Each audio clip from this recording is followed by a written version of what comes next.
Bonjour tout le monde, j'espère que vous allez bien. Dans cette nouvelle vidéo, je vais vous parler d'une saga vraiment qui a marqué ma vie, que j'ai adoré et tout ça.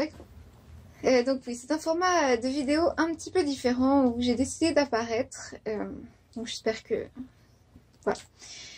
La saga dont je vais vous parler, c'est une très très longue saga et je n'ai malheureusement pas le dernier tome car il est sorti en 2017 et je les ai achetés il y a très longtemps, donc entre-temps je n'ai pas vu la sortie du dernier, mais je compte l'acheter très bientôt. Donc je vais commencer avec le tome 1 et je vais vous montrer tous les tomes ensuite, après vous avoir parlé de l'histoire. Donc il s'agit de Oxa Pollock, le tome 1 qui s'appelle L'inespéré. Alors je vais vous lire le résumé, comme ça vous pourrez avoir un aperçu de l'histoire. Donc, Oxa Pollock, 13 ans, pensait être comme tout le monde, mais ce soir tout a changé. Un peu angoissée par la rentrée dans son nouveau collège, Oxa déclenche tout à coup des phénomènes étranges dans sa chambre. Un coin de son bureau prend feu. Ses cartons de déménagement, pas encore d'effet, explosent. Elle, qui a toujours rêvé d'être une ninja, voilà qu'elle se découvre des dons surnaturels. Perdue et terrifiée, elle se garde bien d'en parler. Mais ce n'est pas fini. Le même soir apparaît sur son ventre une mystérieuse empreinte. Mise dans la confidence, sa grand-mère, l'excentrique Dragomira, lui avoue le secret de ses origines. La famille Pollock vient... Est-ce que je le dis? Je ne veux pas trop vous en révéler, donc je sais pas trop si je vous dis... si je vous lis tout le résumé. Donc en fait elle vient d'une autre planète, pour éviter de dire tout, mais voilà. D'une planète, c'est pas tout à fait ça, mais bon, je vais pas trop vous donner de détails, parce que voilà, si vous connaissez toute l'histoire avant de lire le roman, c'est un petit peu dommage de le lire après. Mais donc voilà, je trouve que c'est intéressant de suivre cette histoire en 7 tomes, oui. Parce que c'est vraiment une histoire fantastique, il y a des créatures magiques très drôles. Oxa Pollock est vraiment un personnage attachant, on s'attache vraiment à tous les personnages dans le roman. Que ce soit les créatures magiques ou la famille d'Oxa. Voilà. Donc je vous le conseille fortement, ça a été une très très bonne lecture.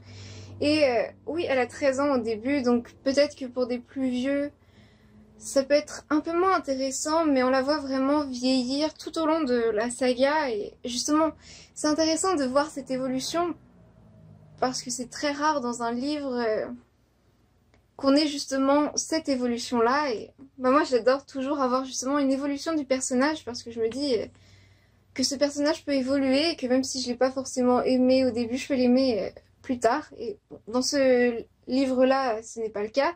J'ai tout de suite trouvé super et tout ça, mais... Donc voilà, je vais vous présenter les autres livres. Alors, le tome 2, eh bien, il s'agit de celui-là, La forêt des égarés. Ah, j'ai oublié de vous dire qui avait écrit ce roman. Et donc, il s'agit de... En fait, ça a été écrit à deux. Donc, Anne Plichota et Sandrine Wolf, publié aux éditions XO. Donc voilà, donc c'est le deuxième, La forêt des égarés. Il y a ensuite le tome 3, donc voilà, Le cœur des deux mondes, toujours publié aux éditions XO. Donc voilà. Alors, le tome 4, Les liens maudits, toujours publié aux mêmes éditions.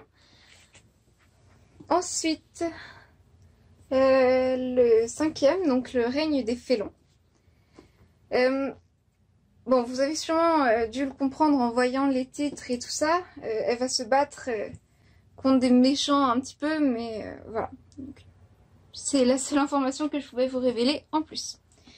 Il y a le sixième, La dernière étoile. Donc toujours publié aux mêmes éditions, XO Jeunesse cette fois-ci.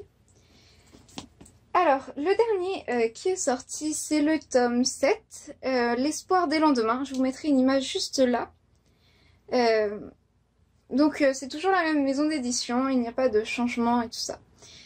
Et vous pouvez le trouver assez facilement. Donc, j'espère que cette saga vous plaira et vous donnera envie de...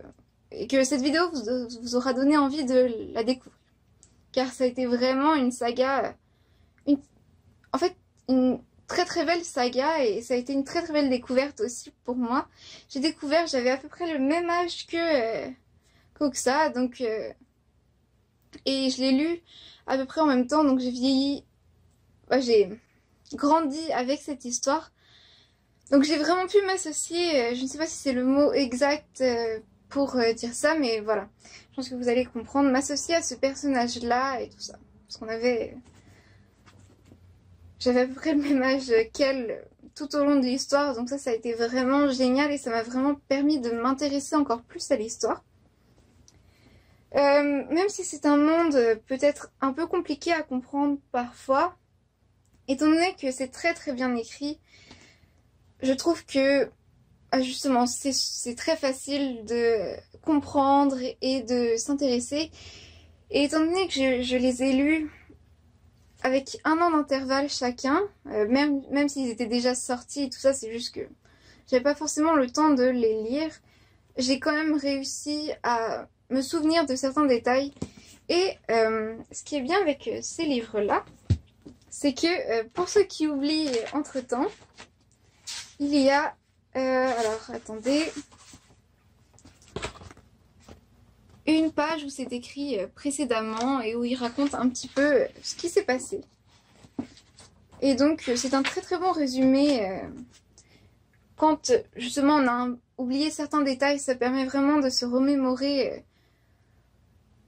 des